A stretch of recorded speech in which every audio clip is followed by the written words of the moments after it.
வணக்கம் அன்பு நண்பர்களே, இன்றைய கேள்விக்கு என்ன பதில் நிகழ்ச்சியில் மீண்டும் உங்களை சந்திப்பதில் மிகுந்த மகிழ்ச்சி. இந்திய கம்யூனிஸ்ட் கட்சியுடைய மாநில செயலாளர் திரு முத்தரசன் அவர்கள் தமிழகத்தில் ஒரு மாற்று அரசியலை முன்னெடுக்க வேண்டும் என்று எல்லா கட்சிகளும் முயற்சி செய்தபோது அதற்கு ஒரு பிள்ளையார் சொல்லி போட்டவர் என்று இவரை குறிப்பிடலாம்.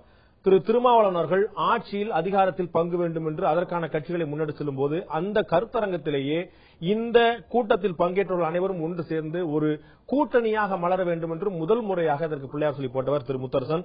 அந்த கூட்டணிக்கான வாய்ப்பு இன்று மக்கள் நல கூட்டியக்கமாக மலர்ந்திருக்கிறது. அந்த கூட்டியக்கத்துக்கான தேவை என்ன ஏற்பட்டது, இது எப்படி ஒரு மாற்று சக்தியாக செயல்பட முடியும், இதற்கான வெற்றி வாய்ப்புகள் என்ன இருக்கின்றன, இவை உட்பட பல்வேறு கேள்விகள் இருக்கின்றன. வாருங்கள், இன்றைய கேள்விக்கு என்ன பதில் நிகழ்ச்சியில் திரு முத்தரசனிடம் கேட்கலாம். வணக்கம். வணக்கம். மக்கள் நல கூட்டியக்கம் இன்னைக்கு ஒரு திடமான இயக்கமா நீங்க அதை முன்னெடுத்துட்டு போறீங்க. இந்த மக்கள் நல கூட்டு இயக்கத்துக்கான தேவை என்ன ஏற்பட்டது? மக்கள் நல கூட்டு இயக்கத்தின் மூலம் பார்ப்பது ஊழலுக்கு எதிராக போராட வேண்டும் என்பதுதான். ஊழலுக்கு எதிராக என்று சொல்லுகிற பொழுது தமிழ்நாட்டில் அண்ணா திராவிட முன்னேற்ற கழகத்தை சேர்த்துக் கொள்வதாக வைத்துக் கொள்ளுங்கள். நான் ஒரு வாதத்திற்காக சொல்கிறேன். அண்ணா திராவிட முன்னேற்ற கழகத்தோடு எங்களது அணி சேருகிறது என்று சொன்னால் திமுக என்ன சொல்ல, ஊழலுக்கு எதிராக தானே போராடுறீங்க, அவங்க ஊழல் பண்ணலையா, நீங்க எப்படி அங்க சேர்ந்தீங்க?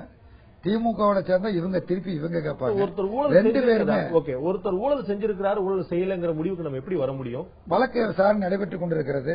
ஏற்கனவே தமிழ்நாட்டில் முதலமைச்சர் மீது மார்க்சிஸ்ட் கம்யூனிஸ்ட் கட்சியுடைய மிக மூத்த தலைவர் திரு பினராயி விஜயன் அவர்கள் அவர் மீது வழக்குல தொடரப்பட்ட போது அவர் விடுதலை செய்யப்பட்டுட்டாரா, வழக்கு முற்றுமா முடிந்து விட்டதா, அந்த குற்றச்சாட்டுக்கு அவர் ஆளாகலையா? அந்த வழக்கு முடிந்து போய்விட்டது. அந்த வழக்கு முடிந்துவிட்டது, குற்றமற்றவர் நிரூபிக்கப்பட்டு விட்டது. அவர் விடுவிக்கப்பட்டு விட்டார். அப்ப அவர் மேல் குற்றச்சாட்டு இருந்திருக்கும் போது அவர் ஊழல் கட்சி சொன்னா ஏற்றிருப்போமா? நம்ம ஊழல் கட்சி என்று வேண்டுமென்றே சொல்வது வேறு, யதார்த்தமாக நடந்திருப்பது என்பது வேறு. இல்ல, நான் இப்ப நீங்க சொல்லக்கூடிய அதிமுக அரசோ, திராவிட முன்னேற்ற கழக அரசோ, பாஜகவோ, காங்கிரஸோ, இந்த 4 பெரிய கட்சியிலுமே ஊழல் குற்றச்சாட்டு நிரூபிக்கப்படல. எல்லாமே வழக்குகள் நிலுவையில் தான் இருக்கு. சோ நாளைக்கு குற்றமற்றவர் நிரூபிக்கப்படலாம் இல்லையா? அவங்க பண்ணலாம். அது நீங்க சொல்ற மாதிரி சட்ட ரீதியாக அவங்க குற்றமற்றவர்கள் நாளைக்கு வெளியில வரலாம், சட்டத்தின் முன்னால் தப்பித்து விடலாம். அதாவது இப்ப தமிழ்நாட்டு முதலமைச்சர் மீது வழக்கு நடைபெற்றது, சிறப்பு நீதிமன்றம் தண்டனை வழங்கியது, 100 கோடி ரூபாய் அபராதம், 4 ஆண்டு காலம் தண்டனை என்றது. அடுத்தது கர்நாடக உயர்நீதிமன்றம் குற்றமற்றவர்களை விடுதலை செய்தது. இப்பொழுது மேல்முறையீடு செய்திருக்கிறார்கள். கர்நாடக அரசு திமுக மேல்முறையீடு செய்திருக்கிறார்கள். அந்த மேல்முறையீட்டில் என்ன தீர்ப்பு வரும் என்பது நமக்கு தெரியாது. இன்னதுதான் வர வேண்டும் என்று நான் விரும்பவும் இல்லை. மேல்முறையீடு செய்திருக்கிறார்கள், ஆனால் கீழ்கோர்ட்டு தண்டனை வழங்கி இருக்கிறது. உங்களுடைய பார்வையில திமுக, அதிமுக, காங்கிரஸ், பாஜக இந்த 4மே ஊழல் கட்சிகள் என்பதுதான். முந்தானேத்து வரைக்கும் இந்த 4 கட்சியோட தான் நீங்க கூட்டணி வச்சிருந்தீங்க. சேர்ந்திருக்கிறோம், காங்கிரஸோடு சேர்ந்திருக்கிறோம், திராவிட முன்னேற்ற கழகத்தோடு சேர்ந்திருக்கிறோம், அண்ணா திராவிட முன்னேற்ற கழகத்தோடு சேர்ந்திருக்கிறோம். 2011 சட்டமன்ற தேர்தல் மட்டுமல்ல, அதே 11 நடந்த உள்ளாட்சி மன்ற தேர்தல் வரைக்கும் நீங்க கூட்டணியில் இருந்திருக்கீங்க. நாடாளுமன்ற தேர்தல் வரைக்கும் கூட அதிமுக இல்லை என்று நாங்கள் சொல்லவில்லை. சோ நான் சொல்றது 365 நாட்களுக்கு முன்னாள் வரைக்கும் அப்படி வச்சுக்கலாம்.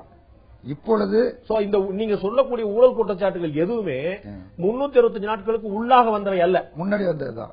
அப்ப ஊழல் கட்சிங்கிற தெளிவு திடம் இப்போதான் உங்களுக்கு வந்தது. இப்போதுதான் வந்ததுன்னு இல்ல. பொதுவா என்னன்னு கேட்டீங்கன்னா, தமிழ்நாட்டில் 1967க்கு பிறகு திராவிட கட்சிகள் ஆட்சிக்கு வந்திருக்கு. 1967 திராவிட முன்னேற்ற கழகம் முதல் முறையாக ஆட்சிக்கு வந்தது. அண்ணா முதலமைச்சராக இருந்தார். அதற்கு பிறகு கலைஞர் மறைவுக்கு பிறகு கலைஞர் முதலமைச்சரானார். பிறகு 71 இரண்டாவது முறையாக திமுக ஆட்சிக்கு வந்து கலைஞர் முதலமைச்சரானார்.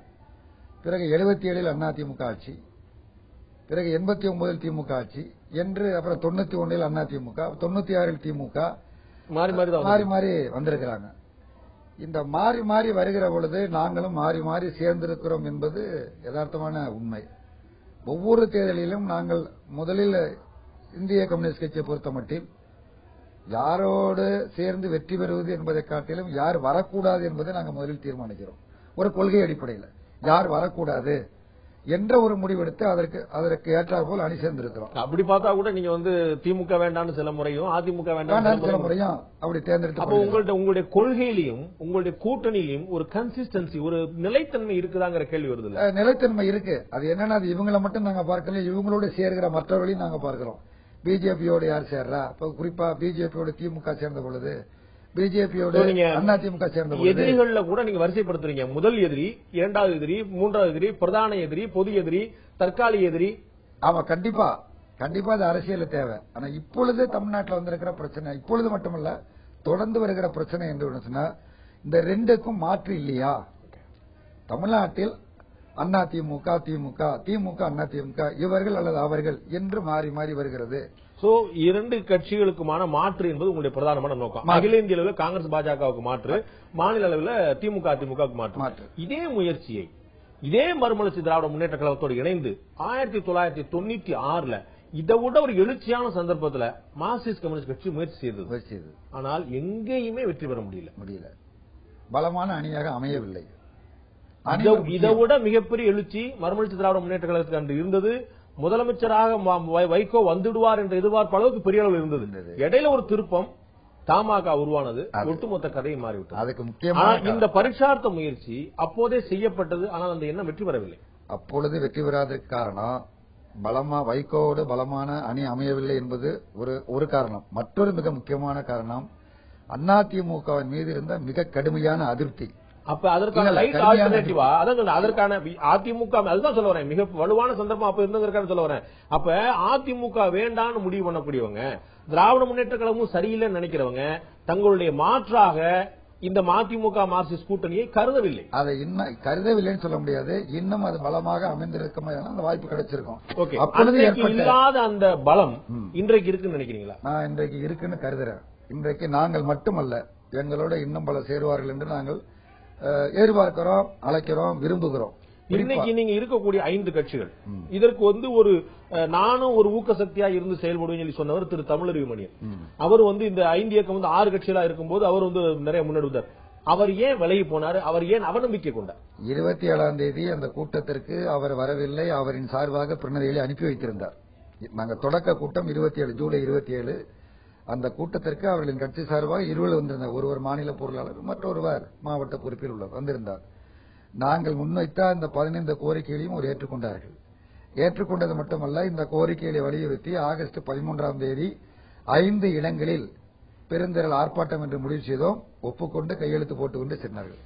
அதனால் அடுத்தடுத்த நாட்களிலேயே எங்களிடம் யாரிடத்திலும் பேசாமல் அவராகவே நான் விலகிக் கொண்டதாக அவர் அறிவித்து விட்டார். என்ன காரணம் என்று அவரைத்தான் கேட்க. இல்ல, அவருக்கான காரணம் அவர் நம்ம பேட்டிலையும் சொன்னது, வேற இடங்களையும் சொன்னது, இதே கேள்விக்கு நம்ம நிகழ்ச்சியும் சொன்னது, அந்த 5 கட்சிகளும் ஒற்றுமையாக செயல்படும் என்பதற்கான உத்தரவாதம் இல்லை. அவர்கள் அத்தனை பேருக்கும் வெளியில் ஒரு நோக்கம் இருந்தது, உள்ளே இன்னொரு பார்வை இருந்தது. கூட்டணிகள் அவர்களுடைய கூட்டணி கணக்கே மாறலாம் என்ற சந்தேகம் ஒரு காரணம். அவரு சந்தேகப்பட்டிருக்கலாம், அது அவருடைய விருப்பமாக இருக்கலாம். நாங்கள் சந்தேகப்படவில்லை. நீங்களே சொன்னது போல, மறுமலர்ச்சி திராவிட முன்னேற்ற கழக பொதுச் செயலாளர் வைகோ சொன்னது போல 5 கட்சியோட முடிய போறதுல இன்னும் கட்சிகள் வரணும்னு விரும்புறீங்க. சோ இந்த கட்சி கூட்டணி இப்ப இருக்கிற நிலைமையில பலமானதா இல்லங்கிற எண்ணம் தான் உங்களுக்கே இருக்குது. பலமானதா இல்லை என்பதல்ல, மேலும் வந்தால் நல்லது. பலமானதா இருக்கு. நான் அதிமுக ஓட்டு போடாம திமுக ஓட்டு போடாம உங்களுக்கு ஓட்டு போடணும். அப்ப உங்க மேல எனக்கு நம்பிக்கை வரணும். மாற்று சக்தியா நீங்க இருந்தா வந்துருமே. இன்னொரு கட்சி வேணும் நீங்க எதிர்பார்க்கணும். நான் பலமா இருந்தேன்னா நான் எனக்கு பக்கத்து வீட்டுக்காரர் மேலும் மேலும் தன்னை பலப்படுத்திக் கொள்வது தப்பு இல்லையே, தவறு இல்லையே. இன்றைய தேதியில அதிமுக திமுகவுக்கான மாற்று பலம் இந்த கூட்டு இயக்கத்துக்கு இல்லன்னு நீங்க உங்க கருத்து, நான் இருக்குங்கிறது என் கருத்து. இல்ல, நான் உங்களுடைய கருத்து தான் நான் இல்ல. மேலும் சில நண்பர்கள் வருவார்கள், வர வேண்டும், இன்னும் சேர்த்து தங்களை பலப்படுத்திக் கொள்ள வேண்டும் என்று கருதுவதில் தவறல்ல. அப்படி கருதுறதுனாலே நாங்கள் பலவீனமாக இருக்கிறோம் என்று பொருள் அல்ல. அப்படி பொருள் அல்லது. நாங்கள் பலமாக இருக்கிறோம். மக்களுடைய மனநிலை ஒரு மாற்றம் வேண்டும் என்கிற மனநிலை இருக்கிறது. இன்னைக்கு அதிமுக இருக்குது, கூட்டணி பற்றி ஒரு வார்த்தையோட பேசவே மாட்டேங்குது. அப்ப என்ன அவங்களுக்கு அகங்காரமா? அப்படி கிடையாது. அவங்களுக்கு ஒரு நம்பிக்கை இருக்குது. நம்ம எதிர் அணிகள் பிளவுபட்டு கிடக்கு, நம்ம மீண்டும் ஆட்சிக்கு வருவதற்கான வாய்ப்புகள் அதிகம் இருக்குங்கிற ஒரு நம்பிக்கை இருக்குது. அது அவர்களின் நம்பிக்கையாக இருக்கு. அவங்களோட நம்பிக்கை தான் நான் சொல்றேன். நான் என்னோட பொதுக்கருத்தா சொல்ல, அவங்களோட நம்பிக்கை தான் சொல்றேன். அந்த நம்பிக்கை ஏன் இந்த மக்கள் நல கூட்டு இயக்கத்துக்கு இல்லைங்கிறத. மக்கள் நல கூட்டு இயக்கத்துக்கு நம்பிக்கை இருக்கிறதுனால தான் இணைஞ்சு செயல்பட்டு இருக்கிறோம். இன்னும் சில கட்சிகள் வரணுங்கிற எதிர்பார்ப்பு இல்ல. எதிர்பார்க்க தப்பு இல்லையா? மேலும் மேலும் தன்னை பலப்படுத்திக் கொள்ள தப்பு இல்லையா? ஏற்கனவே நான் பலமாக இருக்கிறேன், மேலும் நான் பலப்படுத்திக் கொள்ள வேண்டும் என்று விரும்புவது தவறு இல்லையா? இந்த கூட்டணிக்கு முதல்வர் வேட்பாளர் இன்னார்னு யாராலும் சொல்ல முடியும். மக்கள் நல கூட்டு இயக்கத்துடைய முதல்வர் வேட்பாளர் இவர் அப்படின்னு அடையாளப்படுத்த முடியும். நாங்கள் இன்னும் அறிவிக்கவில்லை. ஒரு நாள் அறிவிக்கணும்ல. அறிவிப்போம். சரி, மக்கள் நல கூட்டத்தில் இருக்கக்கூடிய கட்சிகள்ல ஆகப்பெரிய கட்சி இதுன்னு சொல்ல முடியுமா? இதுல ஆகப்பெரிய கட்சி சின்ன கட்சி என்று நாங்கள் பாகுபாடுபடுத்தி பார்க்கவில்லை. ஒரு முன்னிலைப்படுத்துறதுக்கு ஒரு முகம், ஒரு கட்சி, ஒரு அடையாளம் இருக்கணுமா இல்லையா? அப்படி ஒரு கட்டாயம் கிடையாது. அப்படி ஒரு அவசியமும் ஒரு தேவையே கிடையாது. இதுதான் பெரிய கட்சி, இதுதான் சின்ன கட்சி என்று ஒருவரை ஒருவர் போற்றியோ அல்லது தூற்றியோ அப்படி பண்ண வேண்டிய அவசியம் போற்றல் தூற்றலே கிடையாது. அகில இந்திய அளவுல இந்த மாற்று முயற்சிகள் பல முறை மேற்கொள்ளப்பட்டிருக்கு. ஒரு முறை கிடையாது, பல முறை மேற்கொள்ளப்பட்டிருக்கு. திராவிட முன்னேற்ற கழகம் கூட அங்கமா இருந்திருக்கு. ஒரு முறை கூட காங்கிரஸ் அல்லது பாஜகவுடைய ஆதரவு இல்லாமல் ஆட்சி கட்டில் எட்டி பார்க்கவே முடிந்தது இல்ல. இருந்த சில சின்ன சின்ன சந்தர்ப்பங்கள் கூட இந்த ரெண்டு கட்சியில யாரும் ஒரு தயவோட தான் இருந்திருக்கு. அப்ப நான் ஒரு பிரதானமான பெரிய கட்சி, ஒரு சங்கிலி பிணைப்புன்னு ஒண்ணு இருக்கணும் இல்லையா? எல்லாருமே 2 ரூபா சத்துல இருந்துச்சுன்னா மொத்தம் 10 ரூபா தான். எல்லாரும் 2 ரூபா, ஒரு 100 ரூபா இருந்துச்சுன்னா 120 ரூபா கணக்குல வந்துரும்ல. அந்த பிணைப்பு இருக்கான்னு கேக்குறேன். எங்கள் 5 கட்சிகளுக்கும் ஒவ்வொரு பகுதியில ஒவ்வொரு இடத்துல மாநிலத்துல செல்வாக்குள்ள கட்சிகள் தான். இதுல இது பெருசு இது சின்னதுன்னு பாகுபடுத்தி பார்க்கணுங்கிற அவசியம் இல்ல. இப்ப நம்ம பாமக அன்புமணியை முன்னிலைப்படுத்துது, திராவிட முன்னேற்ற கலைஞர் தான் சொல்லியிருக்காங்க. அதிமுக கேள்வியே கிடையாது. அப்ப எங்களுடைய கட்சியில வைகோ முதல்வர் வேட்பாளர் இருப்பார், முத்தரசன் இருப்பார், ஜிஆர் இருப்பாரு அப்படின்னு சொல்லி ஒரு முகம் இருந்துச்சு. அப்படி ஒரு அவசியம் ஏற்பட்டால் அதை நாங்கள் அறிவிப்போம். அதற்கான தேவையும் அவசியம் ஏற்பட்டால் அதை நாங்கள் அறிவிப்போம். இப்ப எனக்கு இந்த 5 கட்சிகளையும் ஒருங்கிணைக்கக்கூடிய புள்ளி இது, அதுக்கு பதிலே இல்லையே. ஏன் புள்ளி இல்ல? இந்த 5 கட்சிகளுக்கு என்ன காரணம்? அதிமுக திமுக அல்லாத அப்படின்னு ஒரே ஒரு சிங்கிள் அஜெண்டா மட்டும் போதுமானதா இருக்குமா? அதிமுக திமுக வெறும் கட்சிகள் மட்டுமல்ல, மக்கள் பிரச்சனைகள் தான் முக்கியம். மக்களுடைய பிரச்சனைகள், நாட்டு மக்கள், மத்திய அரசாங்கம் பின்பற்றுகிற பொருளாதார கொள்கைகள், மத்திய அரசாங்கம் பின்பற்றுகிற சமூக பிரச்சனைகள், இதனால ஏற்படக்கூடிய பாதிப்புகள், அது மாதிரி தமிழ்நாட்டில் ஏற்படக்கூடிய பாதிப்புகள், பிரச்சனைகள், இந்த பிரச்சனைகளை முன்னிலைப்படுத்தி ஜனங்க தனித்தனியா போராடிட்டு இருக்காங்க. நீங்க இன்னைக்கு நானா ஒரு யூகம் தான் சொல்றேன், நீங்க மறுக்கலாம் தயவு செய்து.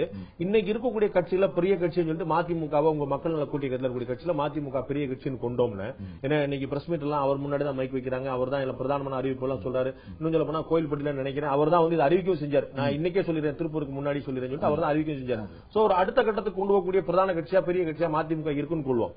நாளை தமாகவும் தேமுதிகவும் இரண்டுமே வருகின்றன என்று கொள்வோம். அப்ப வரட்டா வந்த பிறகு அது பேசிக்கலாம். அது இப்பயே பேசி யார் பெரியவர் யார் சிறியவர் ஞாபகம் பண்ணுவாங்க. பெரியவர் பெரியவர் இல்ல, முன்னிலைப்படுத்துவதற்கான முகம், முன்னிலைப்படுத்துவதற்கான அவசியம் இப்பொழுது எழவில்லை. இன்னார்தான் ராமகிருஷ்ணன், திருமாவளவன், ஜவஹர்லா, வைகோ என்று முன்னிலைப்படுத்த வேண்டிய அவசியம் இப்பொழுது எழவில்லை. இதுவே நாங்க பேசிட்டோம். நம்மளில் யாரும் பெரியவர் சிறியவர் அல்ல, நம்ம யாரும் முதல்வர் என்று அறிவிக்க வேண்டிய அவசியம். உங்களுக்கு அந்த பெருந்தன்மை இருக்கிறது, எல்லாருமே சேர்ந்து உங்க 5 பேருக்கும் அந்த பெருந்தன்மை இருக்கிறது.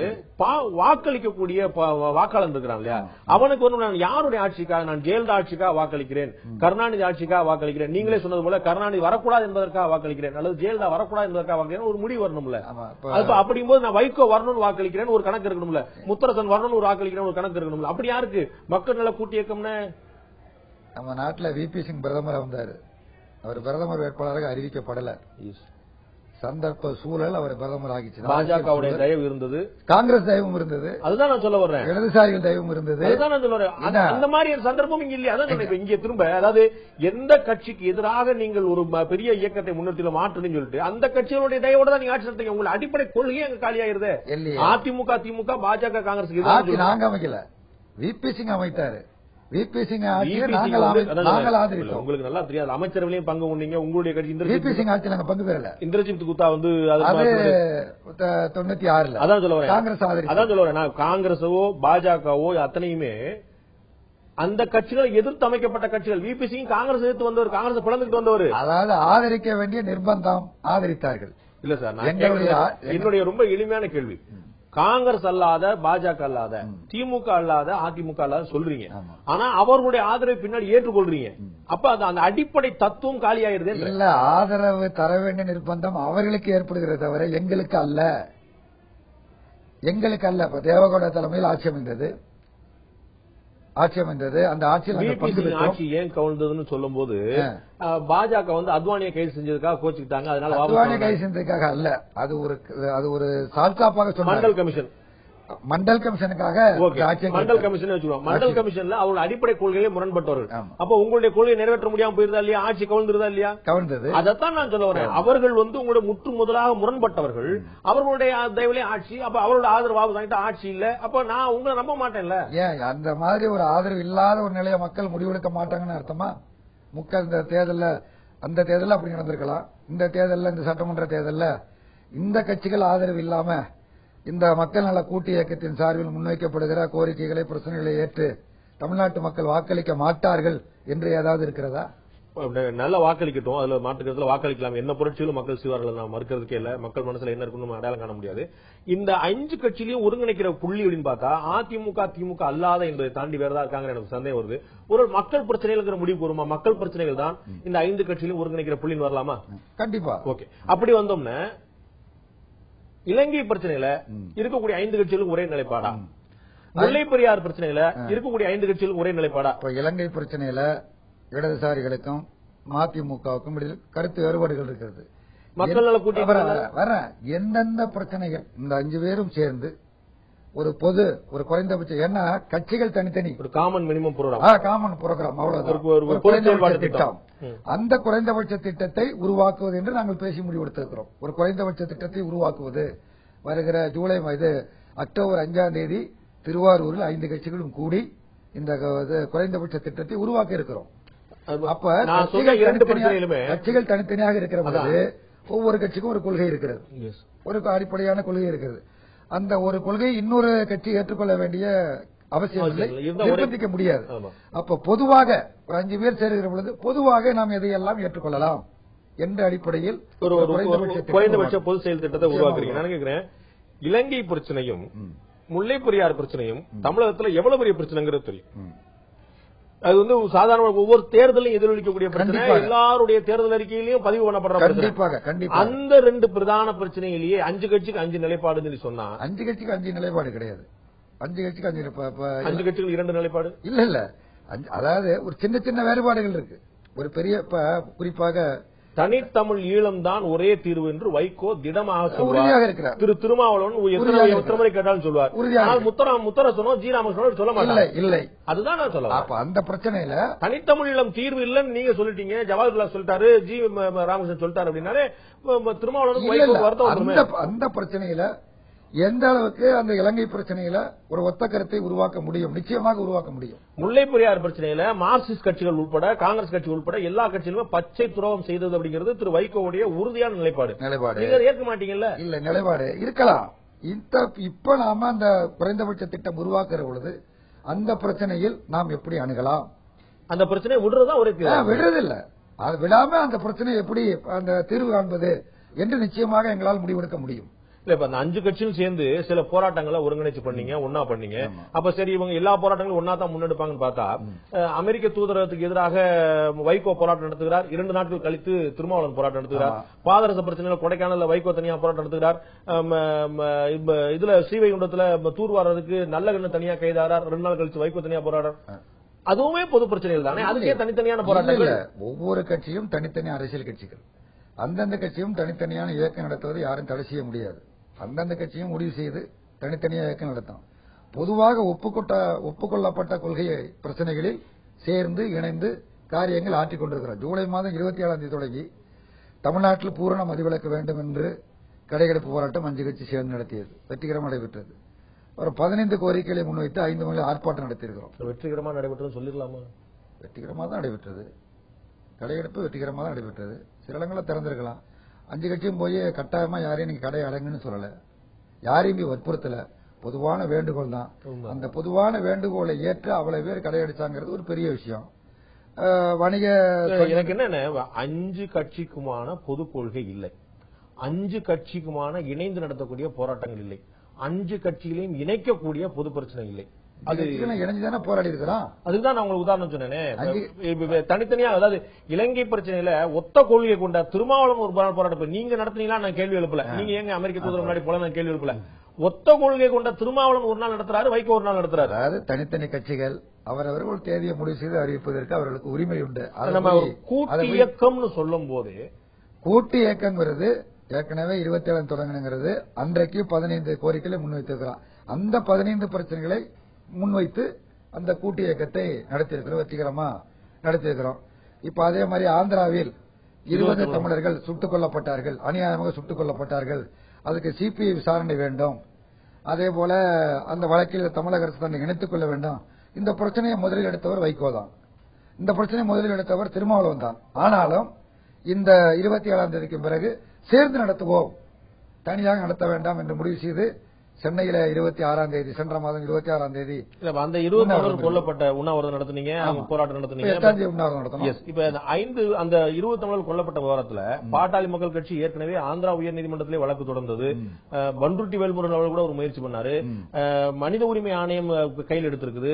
ஆந்திரா உயர்நீதிமன்றத்தில் வழக்கு நடந்துட்டு இருக்கு. மதுரையில் இருக்கக்கூடிய தனியார் தொண்டு செஞ்சுட்டு இருக்கு. இவ்வளவு ஏற்பாடு நடந்துட்டு இருக்கு. தமிழக அரசு ஒருபடி மேலே சென்று அவருடைய குடும்பத்தினருக்கு வேலையை கொடுத்துருச்சு, அரசு வேலையை கொடுத்துருச்சு. பெரிய அளவுக்கு வேலை கொடுத்துடல. என்ன பிரச்சனைன்னா, வேலை கொடுத்திருக்காங்க, சத்துணவு ஆயா வேலை சில பேருக்கு கொடுத்திருக்காங்க. அதுவும் சம்பந்தம் இல்லாத பொதுவா சத்துணவு அமைப்பாளர் சத்துணவு ஆயா வேலைங்கிறது உள்ளூர்ல கொடுக்கறதா பொதுவானது.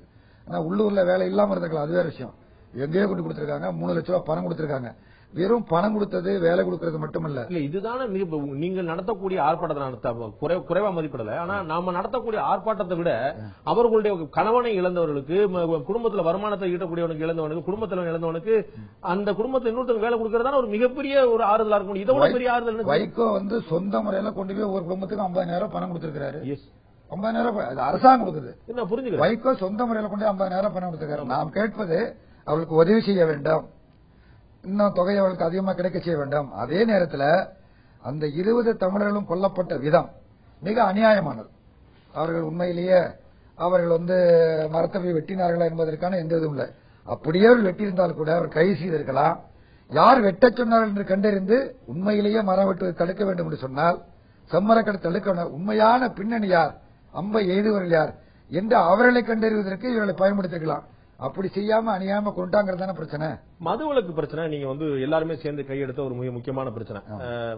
இந்த மதுவிலக்கு பிரச்சனை காலங்காலமா இருந்துகிட்டே இருக்கும்போது, அதுக்கான கோரிக்கை ஓரமா இருந்துகிட்டே இருக்கும்போது திடீர்னு இவ்வளவு பெரிய முன்னெடுக்குன்னு சொன்னீங்கன்னா, இது ஒரு தேர்தல் ஆதாயத்துக்காக இல்லாட்டி அரசியல் நோக்கத்துக்காக அப்படிங்கறத தாண்டி வேற என்ன சொல்லிட முடியும்? அதாவது இப்ப நீங்க சொல்ற பொழுது இப்படி நீங்கள் விமர்சிப்பது நான் தப்பு, நான் தவறுன்னு நான் சொல்ல. இப்படி நீங்க தேர்தலுக்காக தான் பண்றீங்கன்னு சொல்ல தேவையில்ல. ஆனா நீங்க நல்லா கவனிச்சு பாத்தீங்கன்னா 71க்கு பிறகுதான் பூரண மதுவிலக்கு தளர்த்தப்பட்டது.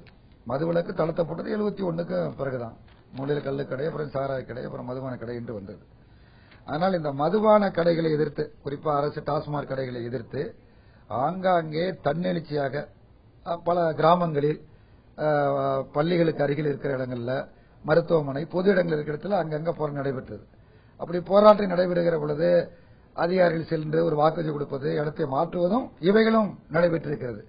இப்படி படிப்படியாக நடந்து கொண்டிருக்கிற போராட்டம் இது ஒரு பக்கம்.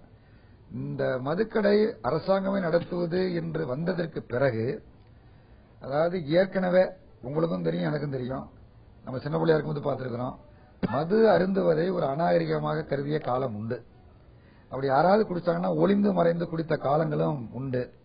பெரிய அளவுக்கு பாதிப்பு என்று சொல்ல, குடிக்கிறது தொடர்ந்து இருந்திருக்குது, கள்ளச்சாராயம் கூட இருந்திருக்குது, செத்துருக்கிறாங்க. அப்படியே பூரணமா மதிக்கிறது நான் ஒப்புக்கொள்ள. அப்படி இருந்தாலும் கூட ஒளிவு மறைவாக இருந்தது இன்றைக்கு பகிரங்கமாகி இளைஞர்களை மிக பெரும் அளவில் சீரழித்து விட்டது என்பது ஒரு யதார்த்தமான உண்மை. கல்லூரி மாணவர்களை, மேல்நிலைப்பள்ளி மாணவர்கள் வரைக்கும் அது பாதிச்சிருக்குது. அதை நான் மறுக்கவே இல்லை, இதை நான் மறுக்கவே இல்லை. ஒரு அரசியல் கட்சி கிரெடிட் எடுக்கணும் அப்படின்னு சொன்னா, ஒரு சாமானிய பார்வையில பாட்டாளி மக்கள் கட்சியும் மறுமலர்ச்சி திராவிட முன்னேற்ற கழகம் இதுல கடுமையா முன்னெடுத்துட்டு இருக்காங்கன்னு சொல்லலாம். வைகோ நடைபயணம் சென்றாரு, பாமக ரொம்ப நாட்களா சொல்லிட்டு இருக்காங்க. ஆனா இந்த 5 கட்சி கூட்டு இயக்கம்ங்கிறது வைகோவுடைய 6வது விரலா தான் செயல்படுதே தவிர உங்களுக்கு அந்த பொது சிந்தனை இருந்த மாதிரி தெரியல. இதுக்கு முன்னாடி நீங்க எப்பவுமே பெரிதா எடுத்ததே இல்லை.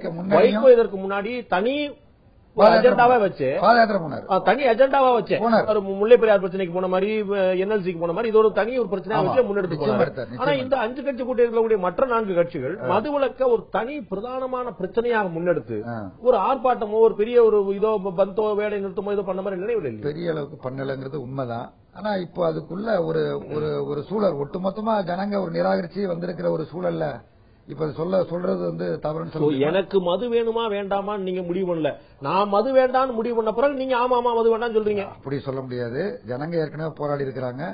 இன்றைக்கு குறிப்பா இந்த காந்தியவாதி சசிபெருமாள் மரணத்திற்கு பிறகு தன்னெழுச்சியாக மக்கள் போராட தொடங்கி இருக்கிறாங்க.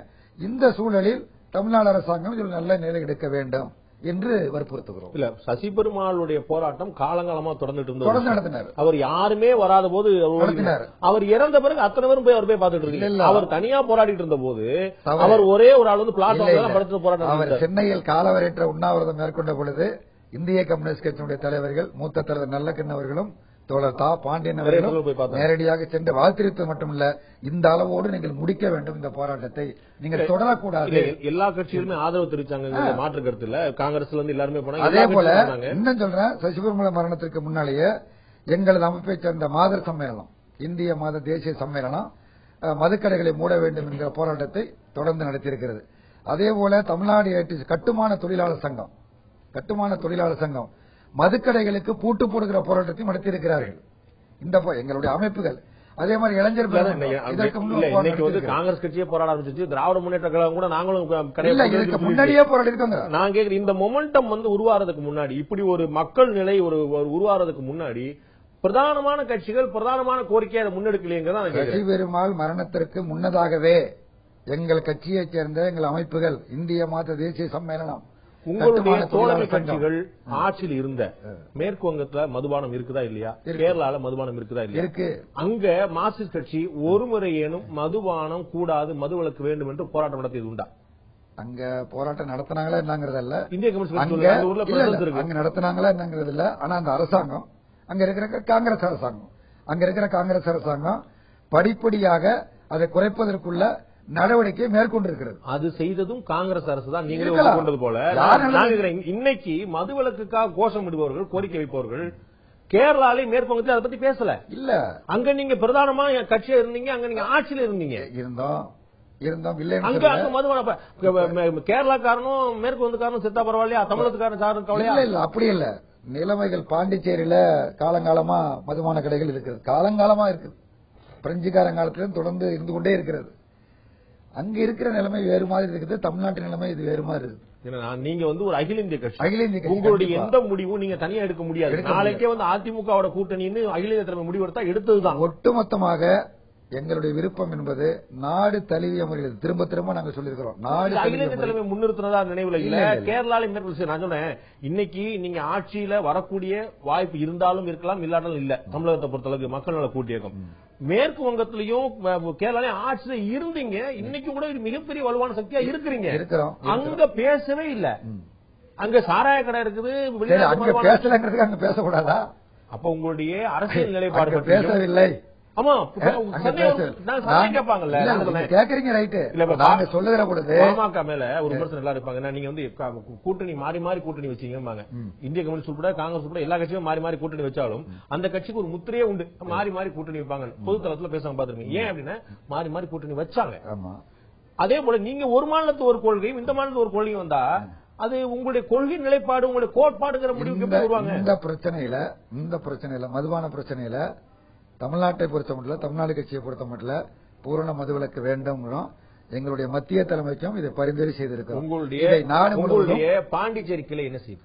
நாடு முழுவதும் அமல்படுத்த வேண்டும். இந்திய கம்யூனிஸ்ட் புதுவை கிளை மதுவிலக்கு வேண்டும் வேண்டாங்குதா? பாண்டிச்சேரிக்கு இல்ல, நாடு முழுவதும் இதை அமல்படுத்துவதற்கு கட்சி நடவடிக்கை எடுக்க வேண்டும். சார், மக்கள் நல கூட்டு இயக்கத்துடைய கொள்கைகள்ல பிரதானமானது மதுவிலக்கா இருக்குமா இல்லையா? 10ல 1 இருக்குமா இல்லையா? முதல் கொள்கை 10ல 1 இருக்குமா இல்லையா? இருக்குல்ல.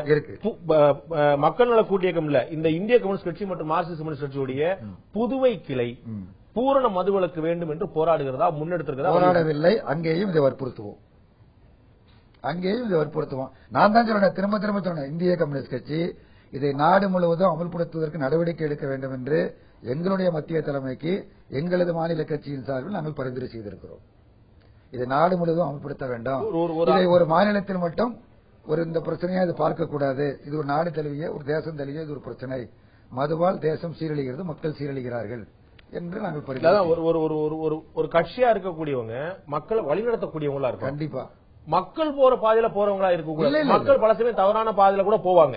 அப்ப இது நீங்க போற பாதை, உங்களுடைய சித்தாந்தமே அப்படிதான். மக்கள் ஏற்காவிட்டால் கூட உங்களுடைய சித்தாந்தத்துல நீங்க ரொம்ப உறுதியாக இந்த சித்தாந்தம் வெல்லும் என்ற நம்பிக்கை. கண்டிப்பா. அப்ப நீங்க மக்கள் மொமெண்டம் கிரியேட் ஆனா நாங்க ஆர்ப்பாட்டம் பண்ணுவோம். நான் எப்படி இந்திய கம்யூனிஸ்ட் கட்சி மார்க்சிஸ்ட் கட்சி நம்புவேன்? கேரளாலையும் மேற்கு வங்கத்திலையும் புதுவையிலையும் இதை பத்தி பேசாத ஒரு கட்சி தமிழகத்துல கொள்கையை முன்னிறுத்துது அப்படின்னா அது கொள்கைக்காக முடிவுக்கு நான் எப்படி வருவேன்? அது இல்ல, இது கொள்கைக்காக தான். தமிழ்நாட்டில் ஏற்பட்டிருக்கிற சீரழிவுகளை அனுபவித்துக் கொண்டுதான் இதை சொல்லுகிறோம். தமிழ்நாட்டில் ஏற்பட்டிருக்கிற சீரழிவுகள் அப்படி கடுமையான சீரழிவுகள். அப்ப இப்படி ஒரு சீரழிவு புதுவையில இல்லன்னு சொல்ல முடியாது. இப்ப கேரளா, மேற்கு வங்க, இது நீங்க பாண்டிச்சேரி பாத்தீங்கன்னா காலங்காலமாக இருந்தது.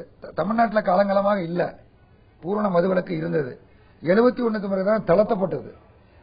அதனுடைய அனுபவத்தில் மிக மோசமான முறையில் சீரழிந்திருக்கிறது என்கிற அந்த யதார்த்த உண்மையை நீங்கள் ஒப்புக்கொள்ள வேண்டும். இல்ல, மதுவிலக்கு மதுவிலக்கு வந்தால் மகிழ்ச்சி அடையக்கூடிய நான் ஒருத்தனா இருக்கேன். மாற்றுக்கிறதுல மக்கள் மகிழ்ச்சி குறைஞ்சபட்சம் பூர்ண மதுவிலக்கு சாத்தியம் இல்லாட்டாலும் கூட நேர குறைப்பு, வயது அதிகரிப்பு, கடைகள் எண்ணிக்கையை கூட்டாம இருக்கிறது பல விஷயம் செய்தாங்க, யாரும் மறுக்கல. ஆனா நாங்க ஒரு கட்சி தன்னுடைய கொள்கையா முன்னிறுத்தும் திராவிட முன்னேற்ற கழகம் இதே கோரிக்கை வச்சிருக்கு. நீங்க வரவேற்கல எதிர்க்கிறீங்களா? திராவிட முன்னேற்ற கழகம் பூர்ண மதுவிலக்கு நாங்கள் உத்தரவு போட சொல்லி சொன்ன உடனே மக்கள் நல கூட்டணிக்கு உட்பட எல்லா கட்சியும் விமர்சனம் செய்தார். என்ன விமர்சனம்னா, நேத்து வரைக்கும் நீ கடையை திறந்து சொல்றிய இல்ல மதுவிலக்கு தமிழ்நாட்டை தளர்த்தினதே அவர் தான். அதான் சொல்ல நெருப்பு 74 நடந்த ஒரு விஷயம், 71 74 நடந்த ஒரு விஷயத்தை இன்னைக்கு நீங்க குறிப்பிடுறீங்க. மக்கள் 2015 இன்றைய தேதி வரை இடதுசாரிகள் வலுவா இருக்கக்கூடிய மாநிலத்தில் அப்படி பேசலன்னா உங்களை எப்படி நம்புவாங்க? திமுகவை 74 பண்ண விஷயத்துக்காக நம்ப மாட்டாங்க, 71 பண்ண விஷயத்துக்காக நம்ப மாட்டாங்க. ஏன் பண்றாங்க அப்படின்னா அதுக்கும் இதுக்கும் வித்தியாசம் இருக்கு. அங்க ஏற்கனவே மதுவிலக்கு சுத்தமா இல்ல, தொடர்ச்சியா கேரளா பாண்டிச்சேரியில தொடர்ந்து இருந்துகிட்டு இருக்கு. தமிழ்நாட்டில் மதுவிலக்கு இருந்ததே தளர்த்தியது அவர் இல்ல. அப்போ ஒரு 73 அதாவது கிட்டத்தட்ட ஒரு 3 தலைமுறைக்கு மதுவிலக்குன்னா என்னன்னு தெரியாது. அதுதான் உண்மை. மது ஒழிப்புனா இல்ல, மது விலக்குன்னா என்ன தெரியாங்க. 71 74 ஒரு 3 வருஷம் இருந்துச்சு. அதுக்கப்புறம் எம்ஜிஆர் ஒரு 2 வருஷம் முயற்சி பண்ணி பார்த்தாரு, அவ்வளவுதான். அதுக்கப்புறம் டாஸ்மாக் எம்ஜிஆர் பேரிலே உருவாயிருச்சு. அது கிட்டத்தட்ட அரசே எடுத்தே 10 வருஷத்துக்கு மேல 15 வருஷம் ஆக போகுது. இது ஒரு 2-3 தலைமுறைக்கு தெரியாமலே போயிருச்சு. அது இன்னும் அந்த 71 செஞ்சாரு 71 செஞ்சாருன்னு சொல்ல சரியா இருக்குமா? செஞ்சாருங்கிறது ஏன் சொல்ல வேண்டிய வருது அப்படின்னு சொன்னா, இப்ப என்ன ஆட்சியில உட்கார வைங்க, நான் அது வந்தோன்னு பண்ணுவேன்னு சொல்றதுனால இந்த விமர்சனம் வருகிறது. இல்ல, இதே பாமகவும் மதிமுகவும் சொல்லும் போது யாரும் மறு கேள்வி கேட்டதில்லை. இந்த பிரச்சனையை பாமக முன்னிறுத்திட்டு இருக்கு, மதுவிலக்க மதிமுக முன்னிறுத்திட்டு இருக்கு. அவங்க 2 பேரும் பார்த்து யாருமே கேட்கல, உங்களுக்கு என்ன தார்மீகம் இருக்குன்னு கேட்கல. ஏன்னா முதல் நாள் வலியுறுத்திட்டு இருக்காங்க. இடதுசாரி இயக்கங்கள் ஒரு தேசிய கட்சியா இருக்கனால கேட்கிறேன். நீங்க எங்க உங்களுடைய பிரசன்ஸ் இருக்கக்கூடிய எல்லா இடத்துலயுமே செய்யாம, நீங்க வலுவா இருக்கக்கூடிய இடத்துலயே செய்யாம, அப்படி நீங்க இங்க கேரளாலையும் மேற்கு வங்கத்திலையும் நீங்க திடமா சொல்ல முடியும் உங்களுடைய கூட்டியக்கம் உங்களுடைய தோழமை கட்சிகள் நம்பர் 1 அல்லது நம்பர் 2 பொசிஷன்ல இருக்கிறாங்க. முதல் நாள் 2ஆம் இடத்துல இங்க அந்த இடத்துல இல்லன்னா இங்க வலியுறுத்திட்டு இருக்கீங்க, அங்க வலியுறுத்த இல்ல அப்படியே அங்க சொல்லல அப்படிங்கிறதுக்காக சொல்லக்கூடாதுங்கிறதும் இல்ல. நான் தான் திரும்ப சொன்னேன், இது தேசிய நாடு தழுவிய முறையில் அமல்படுத்த வேண்டும். இது எங்களது கட்சியை நாங்கள் வற்புறுத்தி கொண்டு இருக்கிறோம், எங்களது தலைமையை வற்புறுத்தி கொண்டு இருக்கிறோம். இது இங்க மட்டும் அமல்படுத்த முடியாது, தேசம் தழுவிய முறையில் அமல்படுத்த வேண்டும். முதலீட்டாளர் சர்வதேச முதலீட்டாளர் மாநாடு நடக்குது. இதுல 2,42,000 கோடி ரூபாய்க்கு முதலீடுகள் இருப்பதற்கான புரிந்துணர்வு ஒப்பந்தங்கள் கையெழுத்திடப்பட்டிருக்கின்றன. இது ஒரு வளர்ச்சிக்கான மாநாடு அப்படின்னு தமிழ் மாநில காங்கிரஸ் சொல்லுது. நீங்க இதை எப்படி பாக்குறீங்க? பொதுவா இந்த முதலீட்டாளர்கள் மாநாடு 2 நாளா நேற்றும் இன்றும் நடைபெற்று நிறைவு பெற்றிருக்கிறது. இந்த மாநாட்டிற்கு ஒரு பெரிய அளவுக்கு விளம்பரங்கள் எல்லாம் செய்யப்பட்டிருக்கு, பெரிய அளவு செய்யப்பட்டிருக்கு. எதிர்பார்த்ததை காட்டிலும் இவங்க எதிர்பார்த்தது 1 லட்சம் கோடி, இப்ப 2,42,000 கோடிக்கு முதலீட்டாளர்கள் முன்வந்திருக்கிறார்கள், முதலீடு செய்ய முன்வந்திருக்கிறார்கள் என்று மாண்புமிகு முதலமைச்சர் அறிவித்திருக்கிறார். இது உண்மையில் நடைபெற்றால் தமிழ்நாட்டிற்கு நல்லதுதான். நடக்குமாங்கிறதான் என் சந்தேகம். என்ன காரணம் என்று சொன்னால், இந்த ஆட்சின்னு இல்லை, ஏற்கனவே இந்த திராவிட முன்னேற்ற கழக ஆட்சி தொடர்ச்சியாக இந்த மாதிரியான புரிந்துணர்வு ஒப்பந்தம் ஏராளமான ஒப்பந்தங்களை போட்டிருக்கிறார்கள். ஒவ்வொரு ஒப்பந்தங்கள் போடுகிற பொழுதும் இத்தனை லட்சம் கோடி முதலீடு செய்யப்படுகிறது, இப்படி முதலீடு செய்யப்பட்டு இத்தனை மாத காலங்களில் தொழில் தொடங்கும், அவர்கள் தொழில் தொடங்கினால் இத்தனை ஆயிரம் பேருக்கு நேரடியாக வேலைவாய்ப்பு, இத்தனை ஆயிரம் பேருக்கு மறைமுக வேலைவாய்ப்பு என்று தொடர்ந்து சொல்லி வந்திருக்கிறார்கள். நீங்கள் அவைகளை எல்லாம் ஒட்டுமொத்தமாக கூட்டி பார்ப்பீர்களேயானால் தமிழ்நாட்டில் வேலையில்லா திண்டாட்டம் என்கிற பேச்சுக்கே இடம் இருக்காது. இன்னைக்கு 99 லட்சம் பேருக்கு வேலை இல்லை என்று இளைஞர் பெருமன்றம் இன்னைக்கு பெரிய ஆர்ப்பாட்டம். 99 லட்சம் பேருக்கு அரசு வேலை இல்லை, அரசு வேலை இல்ல, எம்ப்ளாய்மெண்ட்ல பதிவு பண்ண. அதான் நீங்க வேலைவாய்ப்பு பதிவு அலுவலகத்துல பதிவு செஞ்சு இருக்காங்க முடிவு பெற முடியாது. இல்ல பதிவு செய்த லட்சம்னா 1 கோடி பேர் வேலை இல்லாம இருந்தா புரட்சி வெடிச்சு. இல்ல வேலை வாய்ப்பு அலுவலகத்தில் பதிவு செய்து வேலை அரசு வேலைக்காக காத்திருப்பாங்க, அரசு வேலைக்காக காத்திருப்பாங்க, வேலை இல்லை என்று அப்படி இருக்கிறது. இப்ப தொடர்ச்சியா பாத்தீங்கன்னா இந்த பட்டியலை பாத்தீங்கன்னா 2,42,000. இது நான் திரும்ப சொல்றேன், வாசன் சொன்னவர்களுக்கு மாறுபட்ட கருத்து கிடையாது, நீங்கள் சொல்வது எனக்கு மாறுபட்ட கருத்து கிடையாது. இந்த 2,42,000 கோடி இது அவ்வளவும் முதலீடு செய்யப்பட்டால், தொழில்கள் தொடங்கினால் தமிழ்நாட்டுக்கு நிச்சயமாக வளர்ச்சி, வேலை வாய்ப்பை உருவாக்கும், நம்முடைய பொருளாதாரத்தில் ஒரு பெரிய மாற்றத்தை ஏற்படுத்தும். ஆனா இதுவரைக்கும் ஏற்கனவே அண்ணா திராவிட முன்னேற்ற கழகமோ அல்லது திராவிட முன்னேற்ற கழகமோ ஏராளமான ஒப்பந்தங்களை புரிந்துணர்வு ஒப்பந்தங்களை செய்திருக்கிறார்கள். அவைகள் அனைத்தும் 100% ஒன்று நிறைவேறிக்கலாம், 100% நிறைவேறியதாக தெரியவில்லை. இது ஒன்று. மற்றொன்று, இந்த புரிந்துணர்வு ஒப்பந்தம் என்று சொல்லப்படுவது மக்களுக்கு புரியுமா? புரிந்துணர்வு ஒப்பந்தம் என்றால் என்ன மாதிரியான ஒப்பந்தம் போடுகிறீர்கள்? உணர்வு என்னன்னே புரியலையே பாருங்களா. அதாவது நீங்க ஒப்பந்தம் போடுறீங்க, 2 பேரும் ஒப்பந்தம், ஒரு தொழில் நிறுவனத்தோட ஒரு அரசாங்கம் ஒப்பந்தம் போடுகிறது. அரசாங்கம் மக்களுக்கானது, தனிநபர் பிரச்சனை இல்ல. ஒரு தனியார் முதலாளி அவர் மக்களுக்கு சொல்லணுங்கிற அவசியம் இல்ல. ஆனா அரசாங்கம் சொல்லணும், என்ன மாதிரியான சலுகைகளை உங்களுக்கு நாங்கள் வழங்குகிறோம், இந்த தொழிலை தொடங்குவதற்கு என்ன மாதிரியான மின்சாரத்தை எப்படி வழங்குகிறோம், நிலம் எப்படி வழங்குகிறோம், நீர் எப்படி வழங்குகிறோம், இவையெல்லாம் பகிரங்கமா வெளிப்படுத்தணும். இல்ல அதுல சலுகைகள் இருக்கத்தானே செய்யும். சலுகைகள் இருக்கட்டும், அது என்னன்னு தெரியணும், ஜனங்களுக்கு தெரியணும்ல. அது என்னன்னு தெரியணும்ல. இப்ப தமிழ்நாட்டுல ரகசியமான செயல்பாடுகள் ஏதாவது இருக்கான்னு எனக்கு தெரிஞ்சு இது வரைக்கும் வெளிப்படையா சொன்னது இல்லையே. இல்ல, புரிந்துணர்வு ஒப்பந்தம் நம்ம பேசிட்டு இருக்க நாள்ல தான் நடந்திருக்கு. அது அதுக்கு பின்னாடி என்ன வரும்போது இந்த புரிந்துணர்வு ஒப்பந்தம் அதுக்கு அடுத்து செயல்முறை ஒப்பந்தமா மாறணும். அதுக்கு அதன் பிறகுதான் அதுக்கு தனியா ஜீவோ போட்டு புரிந்துணர்வு ஒப்பந்தம் போடுகிற பொழுது என்னென்ன வகையில் நாங்கள் உதவி செய்வோம். அவர் இத்தனை கோடி முதலீடு பண்றேங்கிறாரு ஒரு நிறுவனம், பண்றேன்னு ஒப்பந்தம் கையெழுத்தான ஒரு அண்டர்ஸ்டாண்டிங் தான், அவ்வளவுதான். அப்ப நீங்கள் இந்த மாதிரி முதலீடு செய்தால் இப்ப கூட சொல்லிருக்காங்க கரண்ட் ஃப்ரீயா கொடுப்போம், இல்லாட்டி நிலம் உங்களுக்கு அது என்னன்னு வெளிப்படையா தெரியணும், ஜனங்களுக்கு தெரியணும், வெளிப்படையாக அது தெரியணும். என்ன மாதிரியான தொழிலாளர் பிரச்சனைகள், என்ன மாதிரியான கொள்கையை நாங்கள் பின்பற்றுகிறோம், நிலம் எப்படி கொடுக்கிறோம், தண்ணீர் எப்படி கொடுக்கிறோம், இது வெளிப்படையாக சொல்லப்படணும். இது வரைக்கும் வெளிப்படையாக சொன்னது. இதுல ஒரு பெரிய பிரச்சனையா நிலம் கையப்படுத்தக்கூடிய விஷயம் இருக்கும் நீங்க அஞ்சுறீங்க. நிலம் மட்டுமல்ல, நிலம் இருக்குது, தண்ணீர் இருக்குது, மின்சாரம் இருக்குது, வரி இருக்குது, தொழிலாளர்களை கையாளுகிற முறை இருக்குது. இது வெளிப்படையா தெரியணும்ல. பாராளுமன்றத்துல நீங்க அதிகமா குரல் கொடுத்த ஒரு பிரச்சனை இந்த நிலம் கையப்படுத்தக்கூடிய மசோதா. இடதுசாரி இயக்கங்கள் காங்கிரஸ் எல்லாமே கடுமையா குரல் கொடுத்தாங்க. எனக்கு என்ன வியப்பு அப்படின்னா, இந்த நிலம் கையப்படுத்தக்கூடிய மசோதா காங்கிரஸ் ஆட்சியில கொண்டு வரப்பட்டது, பாஜக இப்ப அதுல சில மாற்றங்களை கொண்டு வந்தது. காங்கிரஸ் ஆட்சியில இருந்ததோட பாஜக ஆட்சியில கடுமை இருக்கு அப்படின்னு சொல்லி நம்ம நிறைய விமர்சனம் வைக்கிறோம். காங்கிரஸ் ஆட்சியில கொண்டு வந்ததை விட பாஜக ஆட்சியில திருத்தப்பட்டதை விட அதிகமான கடுமையான நில கையப்படுத்தக்கூடிய சட்டம் தமிழகத்தில் அமலில் இருக்கிறது. அவ்வளவு பிஜேபி கொண்டு வர சட்டத்தை விட கடுமையானதான் நான் கருதல. ஓகே, நான் அதுல என்ன சரத்துகள் என்ன இருக்குன்னு சொல்லிடுறேன். நம்ம இந்த சந்தர்ப்பத்தில் உங்களை நினைவுபடுத்த முடியாத நீங்க பின்னாடி கூட யோசிச்சு சொல்லுங்க. இப்ப இருக்க தமிழ்நாட்டில் அமல் இருக்கக்கூடிய சட்டத்துல 3 துறைகளுக்கு அமல் இருக்கக்கூடிய சட்டத்துல யாருடைய அனுமதியும் கேட்க வேண்டியதில்லை. உங்களுடைய நிலம் கையப்படுத்தப்படும், உங்களுடைய அனுமதி கேட்க வேண்டியதில்லை. உங்களுக்கு 4 மடங்கு இழப்பீடு கிடையாது. உங்களுக்கு மறுவாழ்வு மற்றும் குடிபெயர்வுக்கான அனுமதி, கருத்து, உத்தரவாதம் எதுவுமே கிடையாது. நீங்கள் இழப்பீடு தவிர வேற எதற்கான நீதிமன்றத்துக்கு போக முடியாது. நீங்க சமூக பொருளாதார ஆய்வு, இந்த 1000 குடும்பங்கள் இங்க இடம் மாத்தினா அவங்களுக்கு என்ன நேரும், அதை எப்படி சமாளிக்க முடியுங்கிற பற்றி சமூக பொருளாதார ஆய்வு நடத்த வேண்டிய அவசியமும் கிடையாது. இது இத்தனையுமே இப்ப இருக்கக்கூடிய மத்திய சட்டத்துல இருக்கு. இது எதுவுமே தமிழ்நாட்டில் இருக்கக்கூடிய சட்டத்துல கிடையாது. அப்படி ஒரு இவ்வளவு அபாயகரமானதாக இருந்தால் நிச்சயமாக எதிர்த்து போராட வேண்டும். உங்களுடைய நினைவுக்காக சொல்றேன். திரு பாலகிருஷ்ணன் அவர்கள் நம்முடைய சட்டமன்ற உறுப்பினர் 2013ஆம் ஆண்டு, உங்களுக்கு அடுத்த ஒரு வியப்புக்கு அவர்கள் 2013ஆம் ஆண்டு காங்கிரஸ் அரசு இவ்வளவு சரத்துகளையும் கொண்டு வந்துச்சு. எது, நாங்க சமூக பொருளாதார கணக்கெடுப்பு நடத்துவோம், நாங்க 4 மடங்கு இழப்பீடு கொடுப்போம் சொல்லிச்சு இல்லையா. அப்ப 2013ஆம் ஆண்டு அதிமுக அரசு ஒரு திருத்தத்தை கொண்டு வருது. மத்திய சட்டத்தில் இருக்கக்கூடிய எந்த விஷயமும் தமிழகத்தில் அமலில் இருக்கக்கூடிய சட்டத்துக்கு பொருந்தாது அப்படின்னு ஒரு சட்டம் கொண்டு வருது அதிமுக அரசு 2013.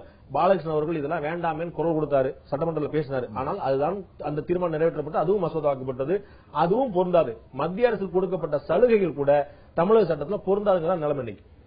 அப்படி இருந்தால் இது நிச்சயமாக எதிர்த்து போராட வேண்டும். இல்ல, இது உங்களுக்கு ஒரு புதிய தகவலா இருக்கும் நான் நம்பவே தயாரா இல்ல. புதிய தகவல் கொஞ்சம் வித்தியாசமா தெரியுது எனக்கு. தொழிற்பேட்டைகள் தொழில் துவங்குவதற்காகவும் நெடுஞ்சாலைகளுக்காகவும் ஆதி திராவிட நலத்திட்டங்களுக்காகவும் இந்த 3 திட்டங்கள் அடிப்படையில் நிலம் கையப்படுத்தப்பட்டால் இந்த 3 சொன்ன இத்தனை விஷயம் இருக்கும். இந்த 3 தொழிலுக்காக நெடுஞ்சாலை ஆதி திராவிட நெடுஞ்சாலை தொழில், ஆமா, இந்த 3 கிட்டத்தட்ட அதே தான் மத்திய அரசு அதே தான் சொல்லிச்சு. நாங்க வளர்ச்சி பணிகளுக்காக தொழிலுக்காக அரசாங்கம் கொண்டு வரதுல இப்ப ஏற்கனவே காங்கிரஸ் அரசாங்கம் கொண்டு வந்ததுல நிலம் கையகப்படுத்தப்பட்டு எந்த காரியத்திற்காக எடுக்கப்படுகிறதோ 5 ஆண்டு காலத்திற்குள் அது பயன்படுத்தப்பட வேண்டும். அப்படி பயன்படுத்தப்படவில்லை என்று சொன்னால் அந்த நிலத்தை சம்பந்தப்பட்ட விசாரணை திருப்பி கொடுக்க வேண்டும் என்று காங்கிரஸ் 2011 கொண்டு வந்த சட்டத்தில் இருந்தது. இப்பொழுது பிஜேபி அரசாங்கம் கொண்டு வரக்கூடிய சட்ட திருத்தத்துல கொண்டு வர முயற்சி பண்ணதுல அது ரத்து செய்யப்படுகிறது. திருப்பி இவங்க என்ன பாஜக அரசு எந்த காரியத்திற்காக எடுக்கிறோமோ அந்த காரியத்திற்கு அதை பயன்படுத்த வேண்டும் என்கிற நிர்பந்தத்தை இது உருவாக்கும். அது நிச்சயம் உருவாக்கணும். ஆனா அது வந்து உருவாக்கல அந்த இடத்துல. அது ஏன் பிராக்டிகலா சாத்தியமாக தான் மாத்திட்டாங்கன்னு நான் நினைக்கிறேன். என்ன காரணம்னா 5 ஆண்டுகள் கழித்து திருப்பி கொடுக்கணும்னு சொல்லி சொல்லும் போது 5 ஆண்டுகள் கழித்து நான் வாங்கின பணம் என்கிட்ட இருக்காது, நான் செலவழிச்சிருப்பேன். அப்ப நான் வந்து நிலத்தை திருப்பி கொடுத்தா அந்த அரசாங்கம் காசு திருப்பி கொடுன்னு கேட்குமா கேட்காதா? அட்லீஸ்ட் கொடுத்த காசா கேட்கணும். அரசாங்கம் எப்படி தெரியும் தொடங்க காசை வட்டியோட திருப்பி கொடுன்னு கேட்கும். கேட்க முடியாது. நிலத்தை திருப்பி கொடுத்துட்டு நம்ம கொடுத்த தொழில அதாவது ஒரு பயன்பாட்டுக்காக நிலத்தை எடுத்தீங்க, ஏழைகிட்ட இருக்கிற நிலத்தை எடுக்கிறீங்க, ஏழைகிட்ட இருக்கிற நிலத்தை எடுக்கிறீங்க, அவன் கோர்ட்டுக்கு போக முடியாதுன்னு சொல்லி நிர்பந்தமா எடுக்கிறீங்க.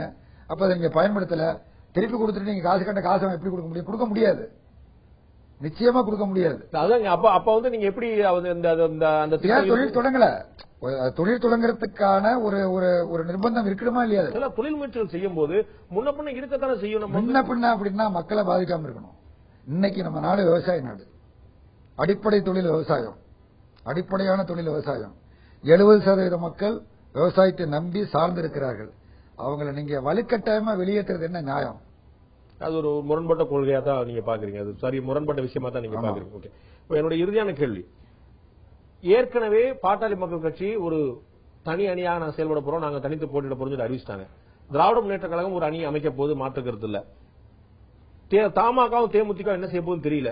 மக்கள் நல கூட்டு இயக்கம் நீங்கள் சொல்வது போல அப்படியே இயங்க போகுதுன்னு வச்சுக்கிட்டோம்னா 4 அணிகள் உத்தரவாதமாயிருச்சு.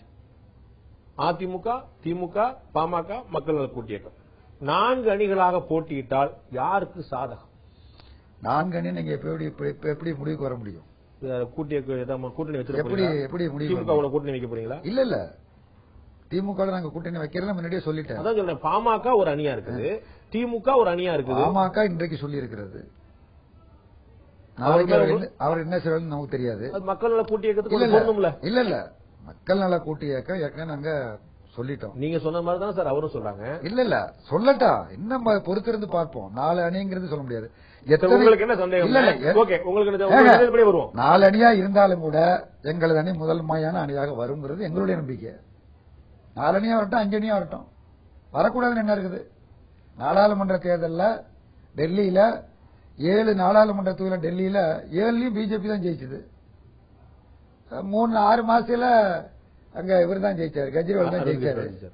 3 சீட்ல தான் 3 சட்டமன்ற 7 நாடாளுமன்ற தொகுதியில வெற்றி பெற்ற பாரதிய ஜனதா கட்சி 3 சட்டமன்ற தொகுதியில் மக்களுடைய மனநிலை, மக்களுடைய அதுக்கு அரவிந்த் கெஜ்ரிவால்ங்கிற ஒரு முகம் இருந்தது. அவர் வந்து அண்ணா ஹசாரே இயக்கத்தோட போராடி முகம் இல்லங்கிறீங்களா? நான் முன்னிறுத்தப்படக்கூடிய முகம் தான். நான் முதலே உங்கள்ட்ட கேட்டேன், முகம்ல அதாவது அப்ப ஒரு குற்றம் சாட்ட முடியாத உங்களை மாதிரி முகம் என்பது, இந்த முகம் என்பது அண்மை காலமாகத்தான் இந்த முகம் முன்னிறுத்தப்படுகிறது. இன்னைக்கு இருக்கக்கூடிய அண்மை காலமாக முன்னிறுத்தப்படுகிறது. ஏற்கனவே எந்த முகத்தையும் முன் வச்சு பண்ணல. தேமுதிக விஜயகாந்த் வாக்களிக்கிறதா இல்லையா அவரு முடிவு பண்றாங்க. பாட்டாளி மக்கள் கட்சி அன்புமணிக்கு வாக்களிக்கிறதா இல்ல முடிவு பண்றாங்க. அப்படி ஒரு முடிவு இருக்கணும்ல. எங்களுக்கு முகம் எல்லாம் இருக்கு, அதுதான் சொல்லுங்க. இருக்கு, அதான் 5 முகம் இருக்கு. இல்ல 5 முகமும் ஒரு முகம் போடுமோ? 5 ஒன்னாக்கி ஒரே முகமா ஆக்கணுங்கிறீங்க. 5 முகமும் 6 முகமா 7 முகம் மாறதோட ஒரு முகமா ஆவணுங்கிறீங்க. 5 பேரும் ஏற்கனவே இந்த ஆர்ப்பாட்டத்தில் சொன்ன பஞ்சபாண்டவர்கள் போல் மகாபாரத யுத்தத்துல பஞ்சபாண்டவர்கள் கடைசி வரை ஒன்றாக இருந்தார்கள், வென்றார்கள் என்றுதான் சொன்ன ஆர்ப்பாட்டத்துல சொன்னேன். ஆனா பஞ்சபாண்டவர்கள் சொல்லாதீங்கன்னு பின்னாடியே வந்து வைகோ சொல்லிட்டாரு. இல்ல இல்ல சொல்லல, வைகோ சொல்லல. பஞ்சபாண்டவர்கள் சொல்வதை விட இல்ல இல்ல, அது வைகோ சொல்லல. திரும்ப என்ன சொன்னாருன்னா, மகாபாரத்தை மேற்கோள் காட்ட வேண்டாம், அது இந்துத்துவ கொள்கையுடையது, பஞ்சபூதங்கள் என்று சொல்லுவோம்னு சொன்னார். நெகட்டிவா சொல்லல, பாசிட்டிவா தான் சொன்னாரு. அவர் நெகட்டிவா எதிரா எனக்கு கருத்தை மறுத்து அவர் சொல்லல. இன்னொரு அடிஷனல் வேல்யூ அடிஷன் இது பஞ்சபூதங்கள் என்று சொல்வோம், அந்த அர்த்தத்தில் சொல்லுவோம் தான் சொன்னார். பாசிட்டிவா தான் சொன்னாரு. அது மாதிரி ஒன்றாக இருந்தா, அது மாதிரி நாங்களும் ஒன்றாக இருக்கிறோம், ஒன்றாக இணைந்து ஒன்றுபட்டு நிற்போம். குறைந்தபட்ச திட்டத்தை தமிழ்நாட்டு மக்கள் முன் வைப்போம். தமிழ்நாட்டு மக்கள் நிச்சயமாக ஏற்பார்கள், எங்களை வெற்றி பெற செய்வார்கள். மாற்று அணியாக எங்களது அணி நம்பிக்கை நட்சத்திரமாக மிளிரும், கண்டிப்பாக மிளிரும். நன்றி திரு முத்தரசன், மிக நம்பிக்கையோடு இருக்கிறீங்க. உங்களுடைய நல்ல நோக்கங்கள் நிறைவேற எங்களுடைய வாழ்த்துக்கள். நன்றி நன்றி நன்றி, வணக்கம்.